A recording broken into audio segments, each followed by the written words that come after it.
सत साहिब सतगुरुदेव की जय।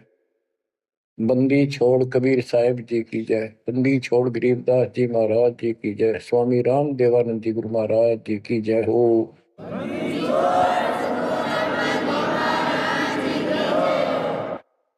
सर्व संतों की जय, सर्व भक्तों की जय, धर्मी पुरुषों की जय। श्री काशी धाम की जय, श्री सुडानी धाम की जय, श्री क्रोथा धाम की जय, श्री बरवाड़ा धाम की जय। सत साहिब परम पिता परमात्मा कबीर जी की असीम हृदय से बच्चों, आज आपको अपने घर का पता चला। ये अरहट वाले कुएं में, ये अरहट का कुआ लोई यागल बंधा है सब कोई, कीड़ी कुंज पर अवतारा, हर हट डोरी बंधे कई बारा। इस हर हट जैसे कुएं में बहुत बार चक्कर काट चुके हो। अब इस झंझट से छूटने का समय आ गया। आप किसी से पूछ लो, कोई भी मरना नहीं चाहता, पर सबको पता यहां रह भी कोई नहीं गा। यह समस्या क्यों है? ये इसलिए है कि अब मृत्यु अच्छी चीज नहीं, सबसे घटिया ये है। फिर उम्र दोस्त था, जब तक जवान रहता है रोगी रोटी के चक्कर में उड़ जा रहा है, बस की बात नहीं। यहाँ की व्यवस्था ऐसी है, छोटे छोटे बच्चे होंगे, उनके पालने के लिए मर मिटता इंसान, और करना पड़े। देखे जहां भूखे बैठे, तो ये मजबूरी है अपनी। और फिर सारा जीवन बच्चों को पाल पोस कर पढ़ा कर शादी कर दी, उनके बच्चे हो गए। बच्चों, अपना कर्म के साथ जीव आप बैठे। बच्चे कितने अच्छे हों, कितनी अच्छी बहू आ जा पुत्रवधू, लेकिन कर्म में दुख है तो कोई न कोई इसी आंट ला देगा काल। वो चाह कभी आप उसकी मदद नहीं कर पाओगे, उसके कर्म ना करने दे। जैसे आपको बता, या फिर कोई ऐसी बीमारी हो जाएगी, बच्चे भी, बेटा भी, पुत्र वधू भी दोनों बैठ कर रोने जाएंगे, और वो चिल्लाए जा। सास या ससुर कोई भी है, वो कर्महीन इंसान दुखता आवेंगे। वो दवाई भी जो आ सके हैं अच्छे हॉस्पिटल में ले जाएंगे, लेकिन उस दुख उस दर्द 2900 ने कौन मिटा होगा? बच्चों, बहुत बार समझा लिया आपको, कभी आंख नहीं खुलने देता यू काल। केवल सतगुरु शरण में आने से इस काल का प्रभाव हट जाता है कुछ समय के लिए, और तब ये बातें अच्छी लगती हैं। ना कोई गाना, ना कोई बेंजू बजे, ना कोई अच्छा सुर निकाल ले जाते, केवल ये परमात्मा की अमर कथा सुनाई जाती है, उस दाता की बोली, उस कबीर परमात्मा की महिमा सुनाई जाती है। और धीरे धीरे जब पाप कम होते चले जाते हैं, यह इतनी अच्छी लगती है। वो गाने सुना करते भगवती एक अन्य के लिए लगते इनके सामने, तो पाप कर्म जितने कटते चले जाएंगे, इतने ही ये आत्मा का आहार इसे अच्छा लगने लग जाएगा। ये बहुत सी घटनाएं सारे घट रही हैं, पर एक आधा सुनाने से सभी समझ में आ जाती है। एक व्यक्ति को अधर्म मार गया, पैरालिसिस होगा, और उसके 4 एकड़ जमीन थी, उन्हें 16 एकड़ बढ़ा दी। सारी जिंदगी मेहनत करी खूब कंजूसी के साथ। भगवान को जाने कौन था, कोई सुनता ही नहीं भगवान के बारे में। था उसको 4 लड़के हो गए, चारों की शादी कर दी, चारों अलग अलग हो गए। उसको पैरालिसिस हो गया। अब उसको कोई नहीं उठा उन चारों मत, और बच्चे उसके पास से निकल जा। गांव के व्यक्तियों को पता चला, वो आए, उन बच्चों को समझाया, भाई बाप है, इसने कितना कुछ किया तुम्हारे लिए, कुछ तो शर्म करो। तो एक ने शर्म के मारे कुछ 10-5 दिन की सेवा फिर छोड़ दी। फिर उनके रिश्तेदार बुलाए, पंचायत हुई, रिश्तेदारों ने ये कर दिया भाई इसके 16 किले ने 5 हिस्सा में बांट दो। तो 3 एकड़ जमीन तो इसका हुआ है, इसको दो, 3 किले इसके छोड़ दो, और जो इसकी सेवा करेगा वो लो। तो छोटे वाले की पत्नी बोली जी हम ले लेंगे, हम संभालेंगे। वो लालच में वो बला ले ली, बला हो जाती है ये क्रमहीन इंसान, और 1 महीने बाद से फिर छोड़ दी। फिर गांव के व्यक्ति आए, बोले भाई क्यों नहीं संभालते तुम? वो बोलिए किले भी ले लो, मारो बस का कोई सबके बीच में। तो गांव के लोगों ने एक नौकर किया, 3 एकड़ जमीन में से उसका जो खर्चा वर्ता उसको ध्यान लगे। तो जब वो पंचायत हो रही थी, बताओ था एक आदमी, और हमने देखा कई जगह ऐसी घटना घटी। तो जब वो पंचायत में आ रहे थे, रिश्तेदार आ रहे थे, वो खाट में पड़ा पड़ा नाड़ नाड़ हल्ला, और पोता आ गया उसका। तो उस पोता ने इतनी दूर खड़ा था वो, 5-7 फुट, नो करा नाड़ का नहीं, अकबर आजा, आजा लाड कर भाई नो, नाड़ नाड़ लर्ज किन्नो दिखा कर मैं इस पे प्यार करना चाहता हूँ, और वो दूर बात है। तो वहां बैठे उपस्थित व्यक्ति बोले इन बेटा ने तक कर दी इतनी छोटी मालस, इन पोते ही कसर रह रही है, ये करेंगे। तो यहाँ अध्यात्म ज्ञान आता है। जो काम करण का था कर्म इन वो तो करया कोई नहीं, जिसका दुख भी टला हो, बेटा बेटी पुत्र वो दूर सब न अच्छा लगा हो। तो बच्चों यू काम करण का है, यह सबके साथ बढ़ जाएगी जाए, भगवान की शरण में नहीं रहता। 3 बातों को देखकर दास को और अधिक दृढ़ता लगी और भगवान के प्रति तड़पने लग गया कि सचमुच तो पहले देखा है सब बता, और भी सामान्य बातें देखी ना, बीमार हो तो भी माता पिता बैठे बैठे देखे जा, और वस्तु के लिए पुकारे जा, कोई सुनने तैयार नहीं था। कबीर साहब कहते बूढ़ा होकर पड़े खाट में, सुने बचन खारे, कड़वी बात सुना करेगा, और कुत्ते था उनका भी सुख को नहीं, ये छाती फूकड़ आ रही। पुत्र वधु कह के गई बूढ़ा बुढ़िया ने के ध्यान रखियो को कुत्ता बिल्ली ना बढ़ जाए अंदर। अब वो ध्यान रखे तुम्हें दिखे कुछ ना दिखे, और दोस्त आंख लगी, कुत्ता बढ़कर उसकी लस्सी दूसरी गिरा गया। वो पानी लेकर आई तो उन्होंने कहा तेरा इतना भी सुख कौन, तो कुत्ते ने रोक दो, छाती फूक दी तुमने मेरी। तो परमात्मा कह रहे फिर ये एक वचन सुनोगे तुम, ये कथा सुनने को मिलेगी अमर कथा तुम्हारे को। जो काम करने का वो कर लो, भक्ति करो, और फिर देख घर में भी सुख, शरीर में भी सुख, और सारे बच्चे भी भक्ति मार्ग पर लग जाएंगे। बच्चे सत्संग में जाएंगे, उनके मन दया पैदा होगी, भगवान का डर होगा, उनको अपने कर्तव्य का ज्ञान होगा कि माता पिता की भी सेवा करनी चाहिए, इन्होंने में पाला पोसा है, दया बनती है अंदर इस ज्ञान से। तो बच्चों इस भक्ति इस सत्संग के बिना इंसान ऐसे जड़े डोका मर जाता है, और जब तक ये ज्ञान नहीं होता वो काम हमने सबसे उत्तम और बस इतना ही ठीक वो अच्छा लग रहा था।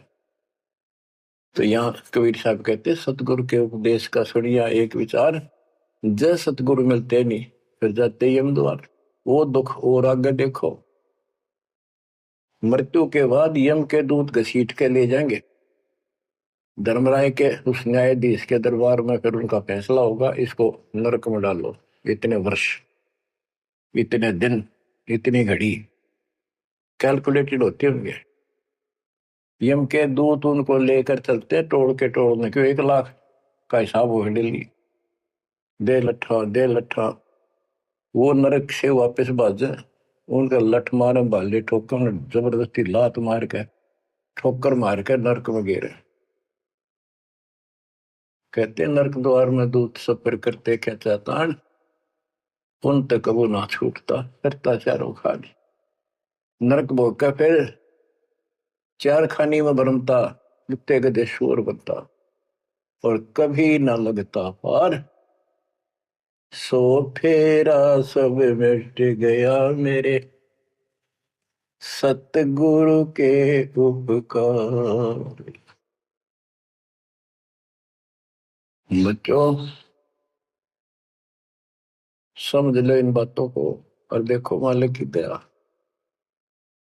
ये बातें कदे हमने दादे परदादा पर भी ना सुनी, माता पिता से नहीं सुनी। उसकी दया विदाता की। और आज ये अच्छी लगे और बात एक भी अच्छी नहीं लगती। वो तो बेतुकी बातें हैं। थोड़ी देर बातें करनी पड़ती है इधर उधर की। 2 मिनट बाद में सोचा ही जा तो जा अपना परमात्मा ने याद करे। तो यह लगन अलग से लगेगी, इस सत्संग से लगेगी। और भक्ति सुमन दान करोगे या सेवा, ये सारे मिलकर आपको निर्मल करेंगे। आपको हर तरह से शक्ति आत्मा को मिलेगी। भोजन खाते हैं तो उसमें सभी प्रोटीन सब प्रकार के खाने होते हैं, तभी स्वस्थ शरीर रहता है। इस प्रकार हमने सेवा भी जिसी बने, सुमन भी, दान भी, ये करना पड़ेगा। और मर्यादा का निर्वाह परहेज भी रखने पड़ेंगे, तभी आत्मा स्वस्थ होगी, मोक्ष प्राप्ति योग्य होगी। बच्चों धन है आपके माता पिता जिनसे जन्म हुआ। आपकी किस्मत को अगर व्याख्यान करने लगो, आपकी किस्मत का वर्णन करो, कोई शब्द नहीं दास के पास। इतनी अच्छी किस्मत लेकर जन्मे हो तुम। आपका मनुष्य जीवन इस समय, मनुष्य जीवन के बाद फिर आपको शरण मिल गई। गजब अजब बात तो यह है कि आपको शरण मिल गई। आप देखो नाम लेने तो पहले आप किस स्थिति में थे, क्या करा करते, सारा दिन कोहरे डले डोला करते। और मजदूर काल के मजदूर थे, बस पेट के मजदूर, बाचे बाचे अंडा थे। कोई भी अच्छा काम चाह कर भी नहीं कर पावा थे। आत्मा भी अच्छी थी, था आपकी नर्म भी थे, दया थी, भाव था, सारा था, भगवान की चाह भी थी। पर ऊपरली सी थी, काम चलाऊ सा था। और नाम लेने से पहले जब आपने स्टार्ट किया इस मार्ग को, देख मन कितनी बगावत करे था। ये कैसे हो सकता है, ऐसे कैसे हो सकता है, हमने तो ये पूजा की, हमने ये देखा, ये सुना। तो काल ने परमात्मा से पहले कहा था कि तुम्हारा जो हंस जाओगा ज्ञान बताने के लिए, उससे पहले कहते देवी देव धाम तो दुआओ, तीर्थ व्रत और ये झूठे जब तब मन लाओ। इस तरह की सारी शास्त्र साधना से इनको इतना मूर्ख बना दूंगा कि कोई भी उसके ज्ञान को सुनेगा नहीं। जाओ योग जीत संसारा, जीव न माने कहा तुम्हारा, जीव तुम्हारा कहा न माने, हमारी ओर हो बात बखाने। हमारी ओर होकर बात विवाद करेंगे तुम्हारे साथ। बच्चों इन बातों को याद रखो। इस जीवन की सफलता है कि इसमें परमात्मा प्राप्ति हो। आप इसके निकट आ चुके हो। आपने जो भक्ति स्टार्ट करी, आपकी यही दशा थी।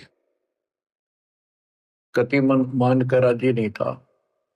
और दाता देखो अपने बच्चों को कैसे कैसे कैसे कोई न कोई भेज के अपना बहन भाई रह रह के कथा सुनाई। कभी अच्छी लगी, कभी जान लगी, धीरे धीरे पाप कटते गए, सुनते चले गए। कहते सो सब सिदर मैं करूं अपने जन के काज, हरने से पूजो मार दो नरसिंह दर के साज। इब्राहिम सुल्तान के साथ कितने खाड़े कर दिए, कितना पीछे पड़ गया जाता अपने बच्चे को नरक से निकालने के लिए। यही दशा अपनी थी। उस दाता ने कोई न कोई कारण बना के अपने को राह दिखाया है। हरे बच्चों समझो इस मार्ग को, क्योंकि ये कथा जो सारी सुनाई जाती है, ये आत्मा को सहारा देती है। ये आत्मा बहुत सतर्क हो जाती है, इन पर सब पर विचार करती है, तब इस मन को साइड कर देती है कि बस बहुत हो लिया। आप देखो क्या हाल है, कल न पशु बन जाओगे, और पहले बेरा ने कितनी बार बन लिए। तो परमात्मा आपको बहुत लंबे समय से तैयार करते करते करते करते आ रहे, और आप भी लगे रहे। जैसे भी जितना दाव लगा जिस जन्म में आप कर गए, फिर काल का प्रभाव ज्यादा था, नहीं पार बसाई छूट गया मार्ग। जो गुरुद्रोही हो जाते हैं ना, वो सदा के लिए खत्म हो जाते हैं। वो तो अरबों खरबों वर्षों तक धक्के खाओगे। आप विमुख होते रहे, जैसे राबिया विमुख हुई। स्टार्ट वहां से नहीं था उसका, बहुत पीछे से था, लेकिन भक्ति की चाह बनी रही बनी रही, दाता फिर मिलते रहे।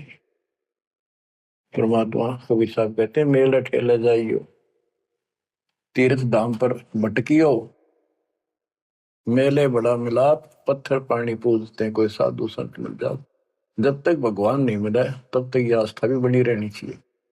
इसलिए परमात्मा कुछ लोगों को दूंगा, संस्कार तो निकाह होता है, कोई मत्था टेक के कितने जाके, और कुदरती वो संस्कार आ जाता, उसकी आस्था बनी रहती है वहां पर, तो भगवान में चाह बनी रही। कई नरसिंह बन के इसने आना पड़ा, निकाल ने तो मस्तरवा दिया था, प्रहलाद भगत की आस्था खत्म हो जाती, दाता रक्षा नहीं करते, सारे समाज में आस्था खत्म हो जाती मनुष्य जीवन में, कि भगवान है ही नहीं करे। और ईशा दिखा दिया, भगवान आज तक याद है, भगवान है। इसलिए हमारी चाह बनी रही परमात्मा के प्रति। तो बच्चा, परमात्मा की असीम रजा आपके ऊपर। परमात्मा 600 साल पहले हमें राह दिखाने लगे थे, और उसी समय से आज तक बीच में अपने संत गरीबदास जी को बीच में मिले, इस भक्ति को फिर से जीवित करके, इस अध्यात्म ज्ञान को फिर से कभी खम्भ रूप गे, इनके माध्यम ये यथार्थ ज्ञान देख। और 300 साल से अमर ग्रंथ यहाँ पढ़ा करते थे गरीबदासी, गरीबदास के 12वें पंथ वाले। मेरे गुरुदेव के अतिरिक्त किसी के पल्ला नहीं पड़ा। उन्होंने दास को दिया ये खजाना, उसके बाद गहनता से इसका अध्ययन किया, आशीर्वाद उनका रहा। आज ये खजाना खोल दिया, गुरुदेव का आशीर्वाद, कबीर साहब का वचन, 5505 कलयुग बीत चुका, तो ये खेल तो होना ही था। और या गंगा आएगी, मोक्ष करने वाली असली गंगा ये है सत्संग। इसमें जो स्नान करेंगे, सत्संग सुनेंगे, मोक्ष तो इन आत्माओं का होगा। अब्राहिम सुल्तान को कैसे निकाला, उसके कोरडे तक खाए मालिक ने अपने बच्चे के, बता के लागत था, क्या नाता था उससे। अब यहां विचार कर लो, उसका हमारे से क्या नाता है, कितना गहन नाता है। वो हमारा पिता है, वही हमारी माँ है। उस परमात्मा में हमारे प्रति माँ और पिता दोनों का मोह है, कितना जबरदस्त हो सकता है वो देखो। तुम अपनी गलती से फंस गए, पर वो बैठा उस पर भी नहीं जाता खाली, कि कुछ तो निकालो काल के जाल से। आप आंख खोलो, इस मार्ग को दृढ़ता से ग्रहण करो, बच्चों वाली बातें छोड़ देगा, सारा संसार एक तरफ हो जाए, आपने एक तरफ होना पड़ेगा। जैसे मीराबाई को कहा उसकी मां ने, सत्संग में जाना मेरा छोड़ दे, आए मारी लोग कर तकरार, सत्संग में जाना मेरा छोड़ दे, सत्संग में जाना मेरा ना छूटे, सत्संग में जाना मेरा ना छूटे, तारी चाहे जड़ कमरो संसार, सत्संग में जाना मेरा ना छूटे। इस दशा में, इस स्थिति में आपको आना पड़ेगा। ये संसार साथ नहीं जाएगा, ये संसारिक व्यवहार आपका कति काम नहीं आऊगा। ठीक है, बेशर्म होना भी नहीं, जितना हम समाज में सहयोग कर सकते उस तरफ में रहना पड़ेगा। प्यार दें सबको, नमस्कार करें, बड़े छोटे की कदर करें, अच्छा व्यवहार करें, हेल्प करें, लेकिन जहां अपने भक्ति में बाधा हो उसका नमस्कार करे, हाथ जोड़ लें दूर थे। बच्चों, गरीबदास जी ने बताया है, गोरख से ज्ञानी गणे और सुखदेव दती जिहान, सीता सी गो भारिया संत दूर स्थान। पुण्यात्मो, आपको अध्यात्म सिलेबस, ये अध्यात्म का पाठ्यक्रम पढ़ाया जा रहा है, दास टीचर है, और इसको बार बार रटवाऊंगा, बार बार समझाऊंगा, क्योंकि टीचर सारा साल उस सिलेबस को रह रह कर रिपीट करवाया करे, तब बच्चों के आत्मा में, उसके मन में, बुद्धि में वो सेट होता है। तो बच्चों, आपको ये सिलेबस दास बार बार रिपीट कराएगा और ध्यान से उत्सुकता से सुनते रहना। परमात्मा के ज्ञान को, सत्संग को सुनो जब कति एकाग्र चित्त से सुनो। गरीब गोरख से ज्ञानी घने, सुख देव जति जिहान, सीता सी बहु भारिया संत दूर स्थान। अब आपको अमर ग्रंथ की अमर वाणी का कुछ अंश सुनाऊंगा। जैसे दास की बुद्धि काम करेगी, इसको सरल भी बनाऊंगा। गरीब यज्ञ रची जब पांडव राजा, नो नाथो नहीं ना दुहबाजा, 84 सिद्ध रिद्ध सब मोहे, पूर्ण ब्रह्म ध्यान नहीं जो है। अब क्या बताना चाहते हैं संत गरीबदास जी, कि जब पांडवों ने अश्वमेध यज्ञ रची तो उसमें 33 करोड़ देवता, 88,000 ऋषि, ब्रह्मा विष्णु महेश तक उपस्थित थे, 12 करोड़ ब्राह्मण, और ये गिरिपुरी, इनका गिनती नहीं, 56 करोड़ जहां थे या दो, शंख पचायन नहीं बाजा नादू। तो कहने का भाव ये है कि गोरख से ज्ञानी गणे, सुखदेव जति जिहान, प्रसंग ये है। और सीता सी बहु बारिया संत दूर स्थान। पांडवों ने अश्वमेध यज्ञ क्यों की थी? श्री कृष्ण जी जो उनके गुरु थे, त्रिलोकीनाथ विष्णु अवतार, उन्होंने बताया था कि तुमने, क्योंकि युधिष्ठिर जी को भयंकर स्वप्न आने लगे, बेचैनी होगी, भूख गई, रात की नींद गई, वैद्यों से इलाज करा लिया, कोई आराम नहीं हुआ। श्री कृष्ण जी के गुरु थे, उनसे समाधान जाना और कारण पूछा कि हुआ क्यों। तब श्री कृष्ण जी कहते, तुमने जो बंदूक घात किए हैं, युद्ध में, महाभारत में आदमी मारे और अपने प्रियजन मारे, रिश्तेदार मारे, ये पाप वो हानि कर रहा है, वो सेध रहा है। समाधान ये है कि अश्वमेध यज्ञ करो और पूरी पृथ्वी पर न्योता दे दो, कोई आओ, धर्म यज्ञ करो एक, और धर्म यज्ञ सफल होगी तो तुम्हारा यह दुख दूर होगा, अन्यथा नहीं होगा। और यज्ञ संपूर्ण होने की, सफल होने का चिन्ह बना दिया, बता दिया निशानी, कि एक शंख 5 मुंह का, पंचानन शंख, उसको पंचजन्य भी बोल देते हैं।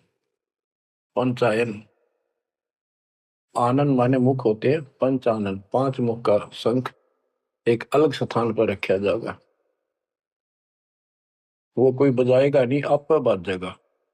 वो बाजेगा तब जब कोई पूर्ण संत, अच्छी करने वाला उसमें भोजन खा लेगा।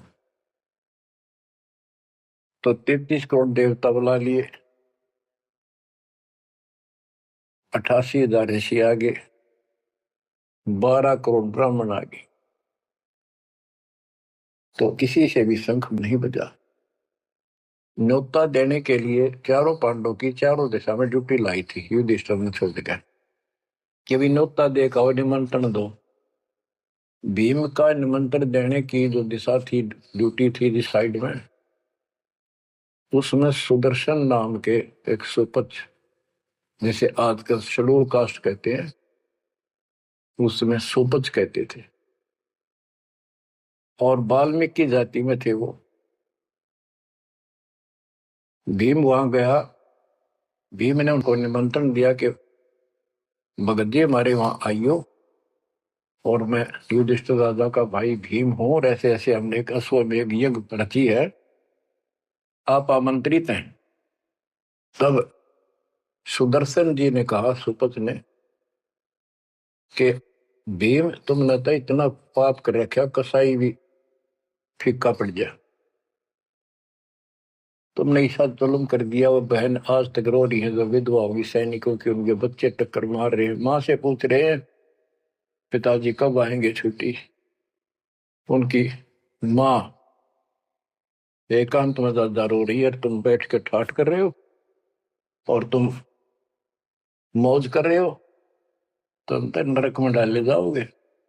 मुझे बुलाना है, जो अश्वमेघ तुम करने जा रहे हो, ऐसी अश्वमेघ 100 का फल मुझे संकल्प करो, 100, तब मैं तुम्हारे जाके रोटी खाऊं, मैं कौन पड़े से नरक में। अब अहंकार था भीम को कि हमारी यज्ञ तो सफल होनी है, क्योंकि श्री कृष्ण जी रहे साथ। तो उस भगत को कहा कि तेने आना होता जी, निफालतू ना बोले, कि तेरे बिना वह काम अड़ा है, हमारे कोई आंट नहीं लगती। तो सुदर्शन जी चुप हो गए, साकट और सवान को उल्ट जवाब ना दे। जब उनका कति संपूर्ण नहीं हुआ, वो काम नहीं बना, 33 करोड़ यादव सारे आ लिए, सब ने भोजन खा लिया, शंख नहीं बजा। जब एक दूसरे के मुंह को देखा है, वो उपस्थित ऋषि संत देवता ये बतला रहे हैं कि इनके पाप गणे कर लिए इनने। हाँ, शंख बजेगा कहां से, अपने ऊपर ना लेते। अब जैसे ये माया के अंग का प्रसंग है, वाणी वो चल रही है कि इस देवी ने, इस माया ने काल के दबाव में यह सबको भ्रमित कर रखा है, सत साधना करने नहीं देती, शास्त्र साधना में डरे डुबावे, कर तो काट रहा है, लेकिन यह उसके दबाव में आ गई या क्या करे, फंस गई, इसके साथ आकर निकम्मे गए। तो बच्चों, तब युधिष्ठिर बोला, महाराज हमारे पाप गिने हैं भगवान, ये तो कभी नहीं बात जाए। तो मन पता है क्या हाल हो रहा है, वो मेरे स्वप्न में भी दिखाई देते, वो बच्चे रोते हुए, उनकी विधवा रोती हुई टक्कर मार रही है। कृष्ण जी बोला, भाई इस शंख न बजाने वाला आया को नहीं। भीम को बुलाया कि बताओ इस साइड में किसकी ड्यूटी थी निमंत्रण देने की, कि भीम की थी। भीम से पूछा कि तुम ऐसे ऐसे एक सुदर्शन नाम का संत है, उसको न्योता नहीं दिया। वो बोला, जी निमंत्रण दिया था, पर वो तो कुबोल आदमी है, ये बातें बोली है कि तुम पापी हो, अपराधी हो, वो तो गलत बोला। कृष्ण जी बोले, आपने क्या कहा। भीम बोला, मैंने कह दिया तो नाना होता जी, आपने ना तो मत आइए। श्री कृष्ण जी बोले, सारा काम खराब कर दिया, साधु संतों से ऐसे नहीं बोलना चाहिए, वो जो कहते हैं उसमें कोई दम हो बात में। तुम तो सारा काम बिगाड़ दिया, अब बता क्या करेगा, इतना पैसा लग गया, बात वही की वही। ओडे मुंह हो गया भीम का, कहते माँ चिरा था, तक के दिफा था। श्री कृष्ण जी बोले, बैठ साले, रथ तैयार करो। उस दौरान जब यह घटना घटी, उसमें परमात्मा करुणा में नाम से प्रकट थे कबीर साहब, और सुदर्शन उस करुणा में परमात्मा के बच्चे थे, शिष्य थे। सुदर्शन जी ने अपने गुरुदेव को जाके बताया कि महाराज ऐसे ऐसे वो भीम आया था, और मैंने उसको बोल दिया भाई ऐसे ऐसे कर। परमात्मा बोले, बा वो यज्ञ तो उनकी पूरी हो को ना, उन तो वो सारे माया के पुजारी बैठे हैं, वह फिर आओगे। तू खिसक जाए यहाँ ते। सुदर्शन जी तो निकाल दिए, परमात्मा सुदर्शन रूप बनाकर बैठ गए। पांचों पांडव छठे कृष्ण जी गए, 1 योजन 12 किलोमीटर दूर रथ से उतर लिए और पैदल चल पड़े। जाके श्री कृष्ण जी ने दंडवत प्रणाम किया तो पांडव तापा मरे पड़े थे, पांचवा ने उन्होंने किया। तब सुदर्शन जी बोले, अब सुदर्शन जी कहूंगा मैं, क्योंकि ये फिल्म है, फिल्म में जो रोल जो करता है वही बोला जाता है। सुदर्शन जी ने कहा, आओ त्रिलोकीनाथ, कैसे आना हो गया।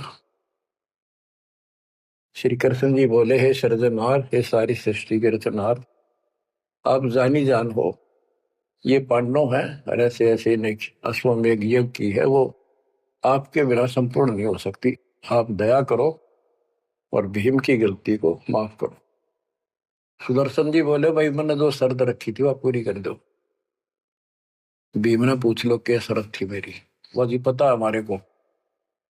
तो श्री कृष्ण जी ने कहा कि संत मरण को ऊंचा लियो, तज माया अभिमान, जो जो कदम आगे रखे, सो सो यज्ञ समान। ये देख लो, किसी में इतना भी अहंकार नहीं है। आज ये कति टूटे पड़े हैं, सारा खर्च हो लिया पैसा, बात वही खड़ी है। और वहां से लेकर यहाँ तक हम आए हैं, जितने हमारे कदम बढ़ते हैं वो सौ सौ यज्ञ समान, वो एक कदम एक यज्ञ के समान है। अपनी सौ रख लो, बाकी हमारी जोड़ी में डाल दो, हमारा भी कल्याण हो। यानी आदिन्य का भाव संत के सामने होना चाहिए। संत के साथ भगवान होता है, भगवान को अहंकार कभी पसंद नहीं। तब साधु भूखा भाव का, धन का भूखा ना, ना किसी में माँ का भूखा। उससे पहले जब पहली बार यो भीम गया था तो निमंत्रण देने, एक तालाब में नहा आया था और उसमें खूब गोते मर मर नहाया, पैर भी नहीं टिके थे। सुदर्शन जी बोले कि भीम, यह मेरी माला तार के दिए खुट्टी पर था। भीम चला, खुट्टी पर तो माला सुमरनी तारन लग गया। उस पर उतरी नहीं, टस से मस नहीं हुई, पसीने आ गए। जब सुदर्शन जी बोले, भीम उधर बड़ी डींग मारा था कि युद्ध नहीं जीता जाता, एक का मारू था 10 मरे थे। अरे माला ना उठी तेरे थे, छोड़ के आ गया, दूर खड़ा हो गया। और कोई दिखाना भी जरूरी था कि कुछ है इसके पल्ले, ना तो उनके मन में फिर दूसरा देता। ऐसे हाथ किया परमात्मा ने, वाला अपने आप उठ के उनके हाथ में आ गई। धर्मदास या घना अंधेरा, बिन परचय जीव जम का चेहरा। अगर थोड़ा बहुत ना दिखाऊं अपनी शक्ति तो काल का बंधेरा मेरी तरफ आवे को नहीं। उस दिन तो बड़ी बात बोल रहा था भीम, और सुन ले, तेरे जैसे पहलवान बहुत होगा जाएंगे। जिसमें तू उस दिन स्नान करके आया था ना, वह खोपड़ी थी उस कुंभकर्ण की। खोपड़ी, ये सिर का ऊपर ऊपर का कटोरा, जिसमें तेरे पाँव भी न टेके, ऐसे ऐसे होकर जानिए बकवादी। भक्ति बिना बात नहीं बने बच्चों। तो जब परमात्मा यानी सुदर्शन जी रथ में बैठकर उनके साथ वहां पहुंचे, द्रौपदी ने देखा कि कौन सा है संत, पता चला यू केला यू होगा। तो तभी उसके मत्था ठन गया कि इससे क्या होता, ये इतने ऋषि में ऋषि बैठे तपस्वी फलाना। फिर श्री कृष्ण जी ने कहा, द्रौपदी बढ़िया भोजन तैयार कर, संत खाना खाओगा तारा काम बनेगा। तो द्रौपदी ने सोचा, बढ़िया भोजन बनाऊं, कई प्रकार के पकवान बनाकर थाली में नारी नारी कटोरिया में रख कर दिए। और सुदर्शन जी जो है वह 5 ग्रास खाते थे। वो अपने मनमुखी होते, पर रोल उसी का करना था परमात्मा। ये कुछ भी करते रहो, भक्ति ठीक करो बस। तो उन सब में से थोड़ा थोड़ा मिला के इकट्ठा कर लिया, खिचड़ी ही बना ली, कति रला दिए कि सारे पकवान वहां मिल जाए और सबका भोग लग जाए। द्रौपदी मन में सोच रही थी, मैंने 1 घंटे तक आंख पड़वाई दूं मैं और इतने बड़ी आइटम बढ़ाए। अक्षंत खाओगा, रंगुली चाटेगा और सरा होगा किसने बनाई है सब्जी रोटी। और इसने कुछ करना आता ना, और ना शूद्र का शूद्र, ये कहाँ के शंख बजाएगा ये। अब परमात्मा ने यानी सुदर्शन जी ने 5 ग्रास खाए, 5 बार शंख बोला। और युधिष्ठिर जी बड़े खुश हुए, कृष्ण जी से कह रहे आपने बड़ी दया करी, बड़े महापुरुष खोज के लाए, हमारा तो काम बन गया। कृष्ण जी बोले नहीं बना, ये तो शंख कंटिन्यू बजना चाहिए था, अखंड, और काफी देर तक स्वर्ग तक सारी पृथ्वी पे इसकी आवाज जाएगी, धीमी धीमी मीठी मीठी प्यारी प्यारी, तब सफल होगी। युधिष्ठिर बोले हे भगवान अब कौन रह गया, किसको लाओगे। बोला भाई इस वाल्मीकि के बाल सब ना ही 3 लोग, ये के वाल्मीकि दिखे तुमने, इसके एक बाल के समान भी 3 लोग नहीं है, इतनी ताकत है इसमें, इतनी भक्ति की शक्ति है। अपने घर में कमी है वह खोजते। द्रौपदी बुलाई, द्रौपदी से कहा कि बहन साची बता, तेरे कोई दोष आया इस महापुरुष के प्रति। तो उसने सारी बता दीजिए, ऐसे ऐसे मेरे मन में दोष आया।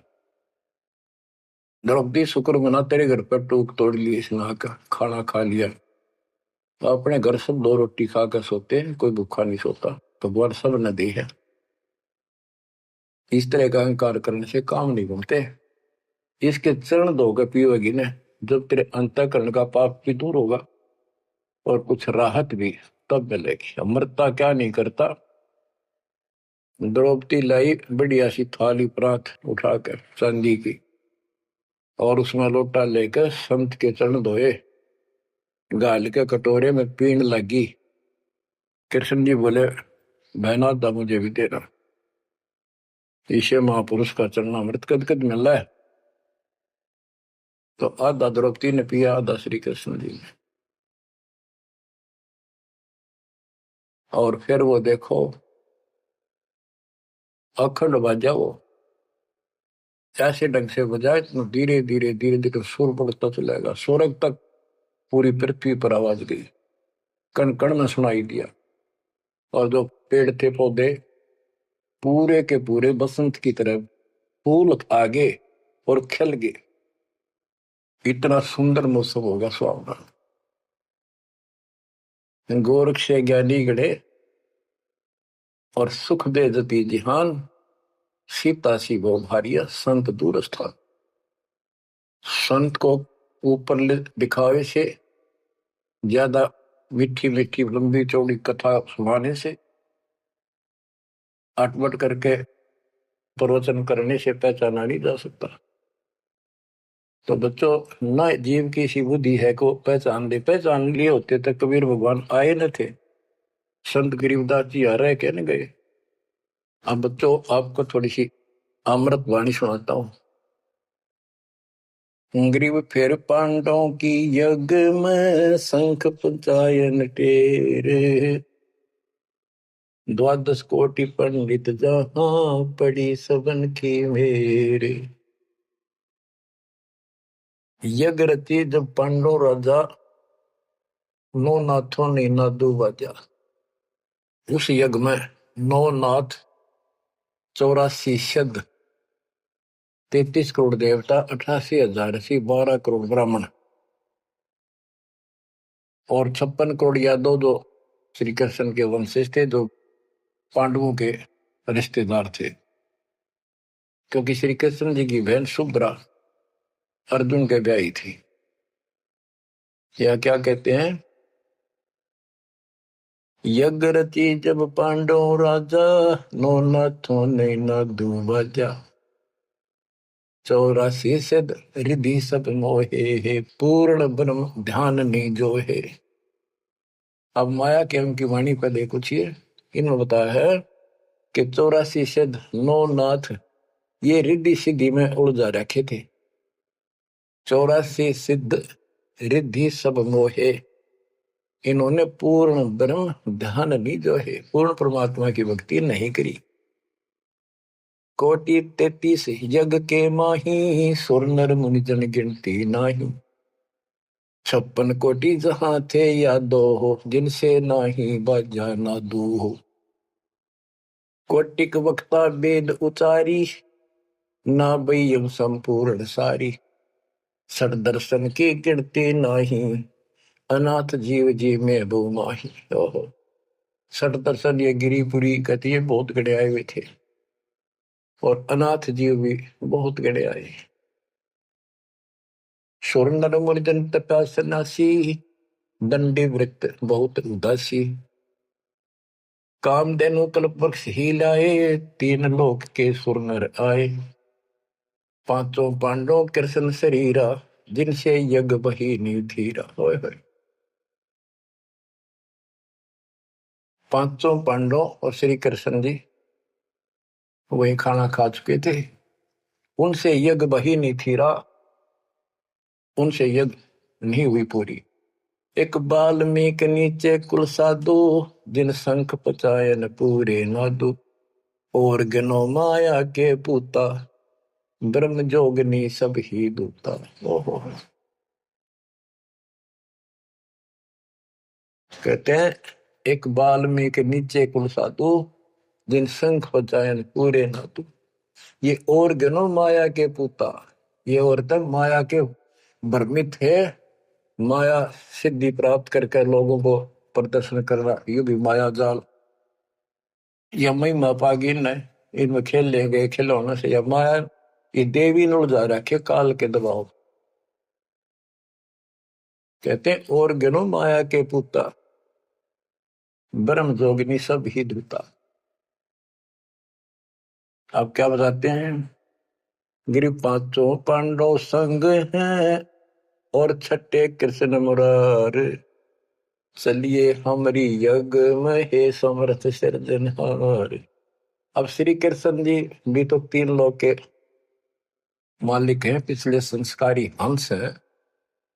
परमात्मा ने उनको सद्बुद्धि दी, उनकी दिव्य दृष्टि खोली कुछ समय के लिए, तो उनको भगवान दिखाई दे था। वो सुदर्शन उस दिन थे भी भगवान, पर उसको एहसास था, क्योंकि अध्यात्म मार्ग के अंदर अपने आप आत्मा अपने से शक्तिशाली के आगे नीचे हो जाती है, मुरझा जाती है। गिरि 5 पांडव संग हैं, और 6 कृष्ण मुरारे। चलिए हमारी युग में समर्थ सृजनहार। गिरि पांडव यज्ञ अश्वमेघ में, सतगुरु किया पिया ने। 5 पांडव संग चले, और 6 भगवान। गिरि पांडव यज्ञ अश्वमेध में, वाल्मीकि की बे। शंख पचायन बजाइया, राख्या नहीं संदेह। गिरिव सुपच रूप धर आइया, सतगुरु पुरुष कबीर। 3 लोक की मेदनी, सुर नर मुनि जन भीड़।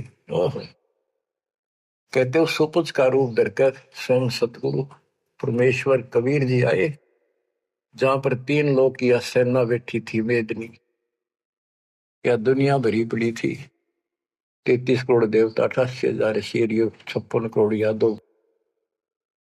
33 कोटि यज्ञ में आए, 688 सारे। 12 कोटि वेद के वक्ता, सुपच का शंख बजा रे। के 33 करोड़ देवता, 88,000 ऋषि, 9 नाथ, 84 सिद्ध, 12 कोटि वेद के वक्ता ब्राह्मण, ये सारे वहां पर बैठे थे। उन तो ये छोटा सा काम नहीं हुआ, 3 ताप के अंतर्गत पांडव दुखी हो रहे थे। तुम कौन राम का जपते जापम, तात कटे ना 3 ताप। तो बच्चों, परमात्मा की आपके ऊपर असीम रजा है, आपको पूर्ण परमात्मा की भक्ति मिली, पूरा सतगुरु मिला, आपको मोक्ष दी दाता सच्चाई।